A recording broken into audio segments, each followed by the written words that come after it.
Hey everyone, how is it going? Luke here. Imagine you open raising the cutoff and the button is cold calling you. Now the small blind comes in for the squeeze and the action folds to you. Have you ever looked into how often you are supposed to fold here versus calling and four betting? And what would you do with a hand like King Queen Jack 9 single suited or Queen Queen 10 7 single suited? And what about a hand like Jack 10 8 5 double suited? Are these folds for you? Or are you standardly calling them? Or maybe even four betting? What if I told you that these hands are all supposed to be a fold here? We're supposed to play very tight here and play a very narrow and well-defined range versus a squeeze at low stakes. And this is exactly the topic of today's lesson. We're looking into open raising from the cutoff where the button is cold calling and the small blind is squeezing you. How are we supposed to continue here facing a squeeze? Welcome to a new episode of the Crushing Small Stakes PLO course. Let's kick things off by looking into the tendencies here. So if we sit in a cutoff here versus a small blind squeeze, in a GTO simulation, we are supposed to fold 60% of our hands here. We're only calling 28% of the time here and four betting 12%. So we have a very, very high fold frequency. However, if we look into how most players are actually playing, we can see very different numbers. First of all, the fold frequency is much lower. It's only 28%. And the call frequency is much higher, 57%. While the four betting frequency remains very, very similar, around 13% of the time. Now let's compare the stakes that we are actually playing. So first of all, we're playing low stakes. Let's say PLO 50. That's what the course and the simulation here is built on. At low stakes, as I told you, we're folding 60% of the time. That's what we are supposed to do.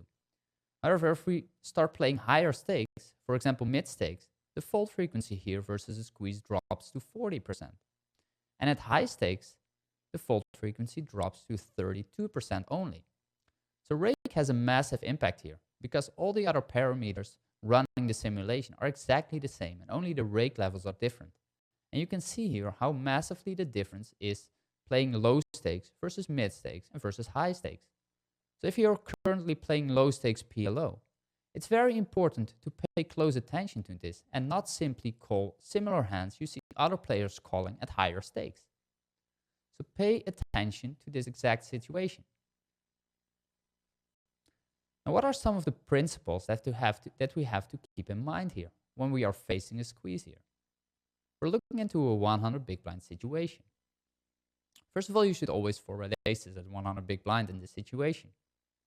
Secondly, Broadway pairs need a lot of additional components to continue here.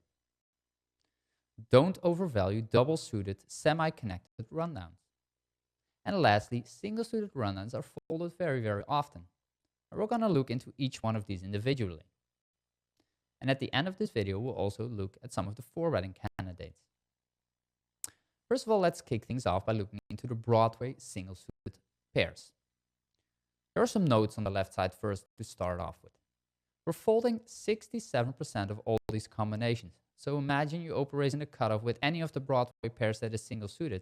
You face a squeeze and now you're supposed to fold 67% of the time. It is a massive number. You should focus on a lot of connectivity and focus on often also having a suited ace and a chance to block aces there. Let's look into some hands that we are supposed to continue with by calling. Hands like King King 6-5 or King Queen Queen 9. Like these are high pairs. Kings and queens are folded less often in this scenario than, for example, jacks and tens because they are simply stronger hands. Now, in addition to that, we still need to have some form of connectivity or high suit value. So, for example, King King 6-5 with a low suit would be a fold in this scenario. King Queen Queen 9 here is connected enough and it also has a high suit and a high pair. So this hand is good enough to continue with by calling. A hand like Ace Jack Jack Deuce is a call because we have the nut suit. There is some form of connectivity still, but especially having that ace high suit here is very, very important. And without the ace high suit, it would be a fold. The lower the pair gets, the more important connectivity becomes. So for example, with tens, you cannot call tens with like 2 gaps or 3 gaps in there. You should focus on very strong connectivity the weaker your pair becomes. So 10-10-9-8 is strong enough here to continue with. So these are some examples of hands you can call with, but recognize and pay close attention to the fact that many of the weaker combos like this are supposed to be a fold here. And it's important for you to jump into this and check out yourself, like what hands are you actually calling here that you are actually supposed to fold. Let's continue. Look into 2 Broadway plus 2 non-Broadway cards. These hands are double suited in this scenario that we open raise in the cutoff. We're 50% of the time supposed to fold here. And here it's very, very important to have the ace, actually. If we have the ace, we have a very low fold frequency, only 20%. But if we don't have the ace, the fold frequency goes up to 81% of the time. Let's look at some examples here. Hands like King 10-8-7 and King Jack 9-7. Like these hands are good enough to call with. They have enough connectivity, they are double suited, and they are strongly connected, as I told you. So these hands are actually supposed to call, but the more gappy these type of hands become, and the lower the side cards get here, the more often you should actually supposed to fold. So these are already some of the borderline hands, and at the bottom of our calling range here. If we have an ace, as I told you, we can continue much more often, 80% of the time. And some of the bottom hands that we can call with are ace jack 3-4 and ace 10-5-4 double suited.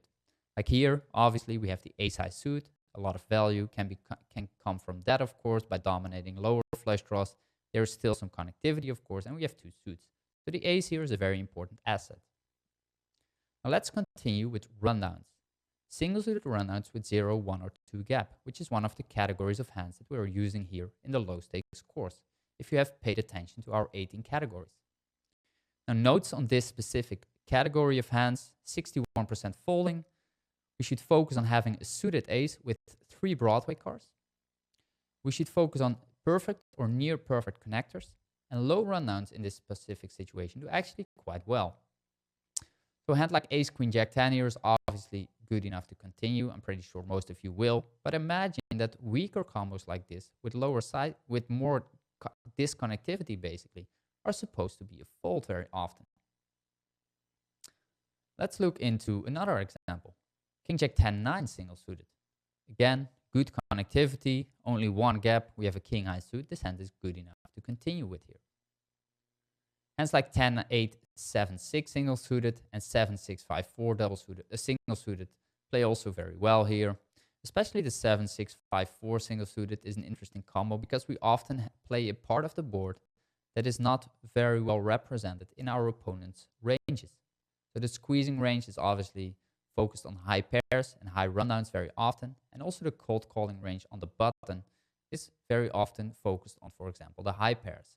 So a low rundown doesn't do that poorly here, because we are often, if we hit a piece of the board, we do very, very well here. And we have also easy decisions if the cards on the board become very high, where we can easily fold. So those hands do pretty well here and should be called. But recognize again that getting more gaps in these hands, the hands should mainly be a fold here very, very often. So don't overvalue these rundowns with like 2 gaps that are single suited very often. Let's finally look into our 4-betting strategy here. So far, we have learned that we should have a very tight calling strategy facing a squeeze here, that we should have a very high fold frequency. When it comes to 4-betting in this scenario, we know that we should always 4-bet aces. However, there are some groups of hands that we can also potentially 4-bet here. These are double-suited rundowns and high pairs that have an ace blocker. Now let's look into some of these examples.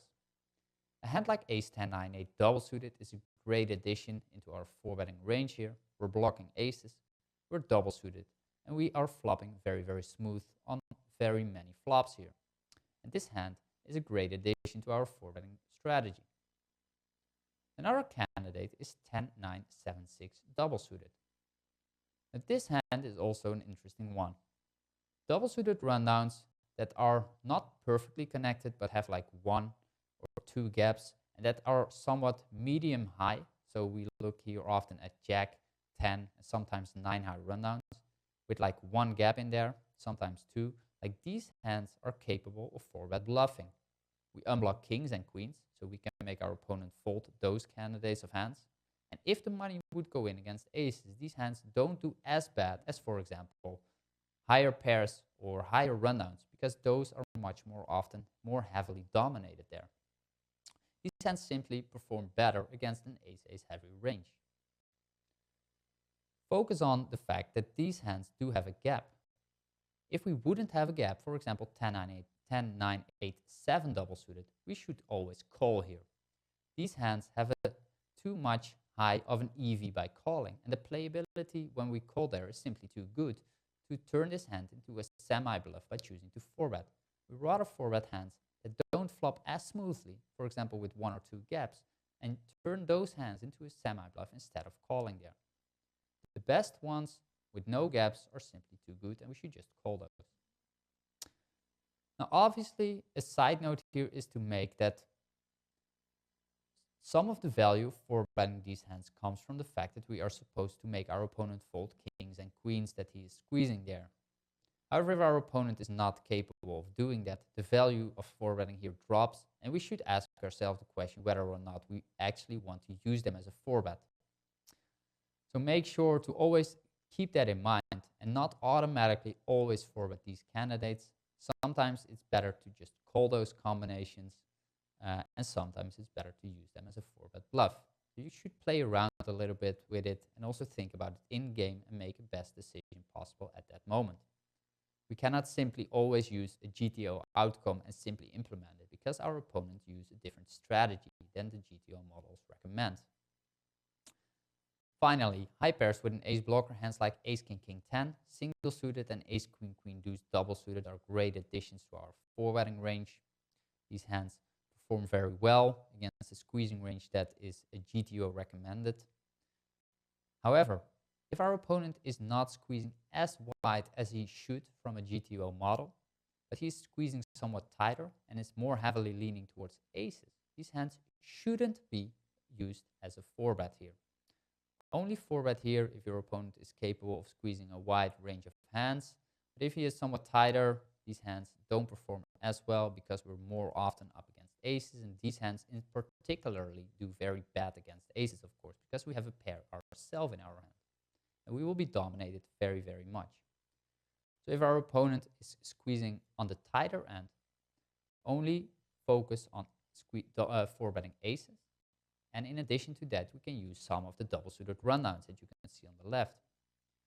If your opponent is a regular and is capable of squeezing some of basically the hands that he should squeeze here, then a hand like ace king king 10 and high pairs with an ace blocker that are double suited like ace queen queen deuce are great additions there. They have a lot of value in 4-betting.